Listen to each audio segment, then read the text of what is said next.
پہلا مسئلہ غیبت سے بھی کہیں پہلے وہ یہ ہے کہ دوسروں کے گناہ تو چھوڑیے کہ وہ تو ہم کسی سے ذکر نہیں کر سکتے، یہ حکم ہے کہ اپنے گناہ بھی دوسروں سے چھپاؤ. ایک اہم ترین مسئلہ یہ.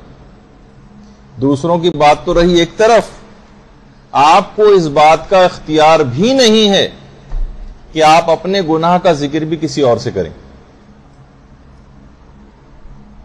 اچھا، جو کاندھوں پر ہمارے فرشتے جو کہ کرامن کاتبین یعلمون ما تفعلون، جو قرآن کی آیت بھی کہ جو کاندھوں پہ جو فرشتے ہیں ہمارے، جو بھی کچھ ہم کہتے ہیں، جو بھی ہم کام انجام دیتے ہیں، یہ اس کو جانتے ہیں، اس کو لکھ لیتے ہیں. لیکن پروردگار کے ہاں بھی ایک عجیب و غریب انتظام ہے. جب بھی کوئی بندہ مومن کوئی گناہ کرتا ہے تو روایات میں یہ بات آئی ہے کہ 7 گھنٹے تک اس کا گناہ لکھا نہیں جاتا.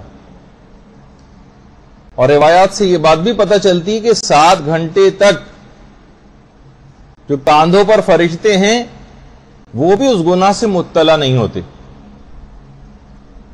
تاکہ اگر ان 7 گھنٹوں کے درمیان بندہ مومن اپنے گناہ سے تائب ہو جائے تو غیر ضروری طور پر فرشتوں کو بھی کیوں اس کے گناہ سے مطلع کیا جائے.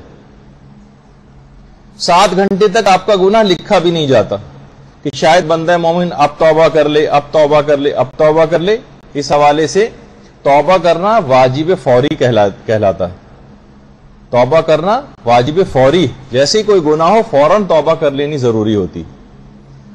اچھا، کاندھوں پر جو فرشتے 7 گھنٹوں تک، تاکہ مقام مومن فرشتوں کی نگاہ میں بھی کم نہ ہو جائے، ان کے علم میں بھی بات نہیں آتی. اچھا، جب اگر کوئی بندہ مومن اس طرح کا ہوا کہ اس نے اس کے باوجود بھی توبہ نہیں کی، اب فرشتوں کے علم میں یہ چیز آئے گی اور وہ اس کو لکھ لیں گے. لکھنے کے بعد پھر یہ ایک اور چیز بھی ہے کہ دن کے کاموں کو لکھنے کا فرشتہ الگ ہے اور راتوں کے کاموں کے لکھنے کا فرشتہ الگ ہے. دن میں جو آپ نے اعمال انجام دیے اس کا فرشتہ الگ ہے، رات والوں کا فرشتہ الگ ہے. کہ رات والا جو فرشتہ ہے وہ آپ نے دن میں جو گناہ خدا نخواستہ انجام دی ہیں اس سے مطلع نہ ہونے پائے. جو دن کا فرشتہ ہے وہ رات والے کاموں سے مطلع نہ ہونے پائے، تاکہ مومن کا مقام فرشتے کی نگاہ میں بھی کم نہ ہو. اور یہ بھی روایت میں آئی ہے یہ چیز کہ جو ایک دفعہ فرشتہ کاندھے پر آ جاتا ہے وہ پھر ساری زندگی دوبارہ کبھی کاندھے پر نہیں آتا. یعنی روزانہ فرشتوں کی ڈیوٹیز اس لحاظ سے تبدیل ہوتی ہیں. ورنہ ایک عرصہ تک مومن کا گناہ جو فرشتوں کے علم میں آتے تو مقام مومن فرشتے کی نگاہ میں کم سے کم تر ہوتا چلا جاتا، جو پروردگار کو برداشت نہیں. تو آپ اس سے اندازہ لگائیں کہ کتنا سینسیٹیو معاملہ ہے گناہوں کا، اس پہ کتنی زیادہ شرمساری ہونی چاہیے. دوسرے گناہ تو چھوڑیے، آپ کے گناہوں کو چھپانے کا کتنا زیادہ اہتمام پروردگار کر رہا ہے. تو یہ کیسے ممکن ہے کہ وہ اتنا اہتمام کر رہا اور ہم اپنے گناہ کو دوسروں کو بتاتے پھریں؟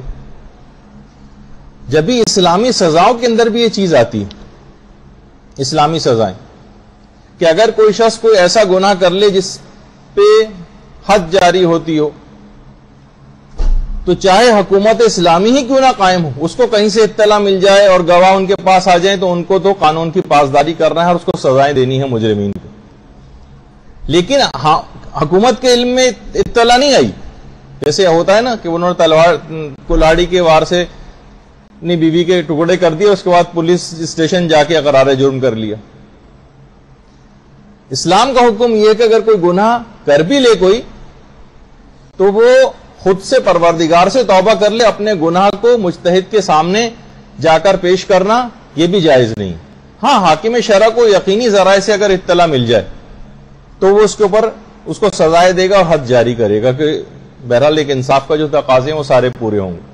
لیکن خود سے جا کر بتانا، خود ائمہ اور پیغمبر کی اپنی حیات ظاہری میں بھی لوگ ان کے پاس جاتے تھے اور اکثر اقرار جرم جا کر کرتے تھے، لیکن ہمیں سیرت میں یہ ملتا ہے کہ ان کو ٹالا جاتا تھا، واپس بھیجا جاتا تھا، یہاں تک کہ 4تھی دفعہ کے اقرار کے بعد پھر حد جاری کی جاتی تھی. ٹالنے کی کیا وجہ تھی؟ یہی وجہ کہ تم اپنے گناہ کو چھپاؤ، اپنے پروردگار کے درمیان معاملہ رکھو، کسی کے علم میں بھی یہ بات نہ آئے کہ تم نے کوئی گناہ کیا. اچھا، بہت سارے انٹیمیٹ قسم کے جو رشتے ہوتے ہیں، شوہر و بیوی ایک دوسرے سے مثلاً بہت سی باتیں شیئر کر رہے ہوتے ہیں، وہ رشتہ داروں کی اپنی، یہ سب بھی حرام اور گناہ ہے. کسی کے متعلق بھی کسی کے اور رشتہ دار کے گناہ کی اطلاع کرنا، چاہے وہ شوہر و بیوی کا قریب ترین رشتہ ہی کیوں نہ ہو، یا اور جو نسبی رشتے ہوتے ہیں اس میں بھی، مثلا بیٹی جو اپنی ماں کو اپنے سسرال کی بہت سی باتیں جو ہے جا کر بتائے اور وہاں کے گناہ جا کر بتائے، تو اس کی بھی اجازت نہیں ہے اور یہ حرام اور گناہ. تو اچھا، اسی طرح سے بہت سے لوگ افراد اپنی ظاہر کے نادانی میں یا مسائل کو نہ سمجھنے کی وجہ سے اکثر اس بات کا ذکر کرتے ہیں کہ بھائی اب تو میں دیکھیے، یا اور لوگوں کے متعلق بھی کہتے ہیں ارے دیکھیے اب اس کا پردہ کتنا اچھا ہو گیا، ایک زمانہ ایسا تھا یہ بالکل بے پردہ تھی خاتون، ذرا دیکھیے مثلا ان کی فیس بک پہ اور فلاں اس کے اوپر جو تصویریں اس طرح سے لگی ہوئی ہیں، اور جو بہت سے لوگ اس طرح سے ذکر کرتے ہیں.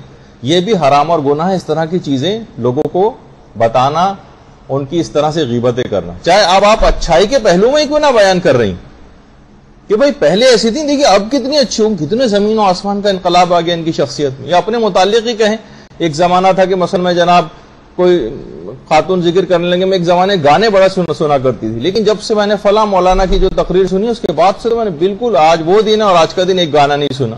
اب آپ نے کیا باتوں باتوں میں اپنی قریب ترین سہیلی کو بھی یہ بات بتاتی کہ میں گانے سنا کرتی تھی. یہ بھی حرام اور گناہ. اپنے کسی گناہ کی کوئی اطلاع نہیں دی جا سکتی.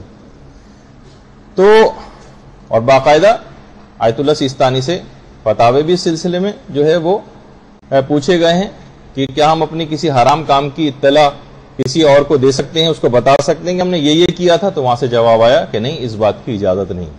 یہ ان کا استفتاء ہے جو ان کے آفس سے آیا.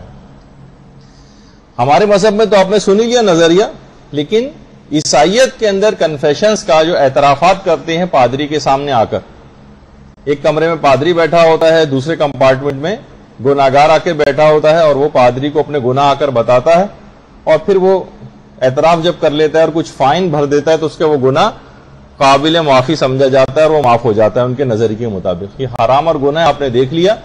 جس سے پہلے بیان ہوا کہ حاکم شرع کو بھی جا کر بتانا یہ جائز نہیں ہے، حتیٰ کہ پیغمبر اور رسول کی زندگی میں جو لوگ آ کر براہ راست ان کو اپنے گناہ بتاتے تھے تو ان پہ بھی حد جاری کرنے سے پہلے ٹالا جاتا تھا اور ان کو واپس بھیجا جاتا تھا. شاید تم مجبور ہو گئے ہو، شاید تم بھوکے ہو، شاید تمہارے پاس کوئی اور راستہ نہ بچاؤ، لیکن جب وہ چوتھے اقرار پہ پھر اس کے بعد حد جاری کی جاتی تھی.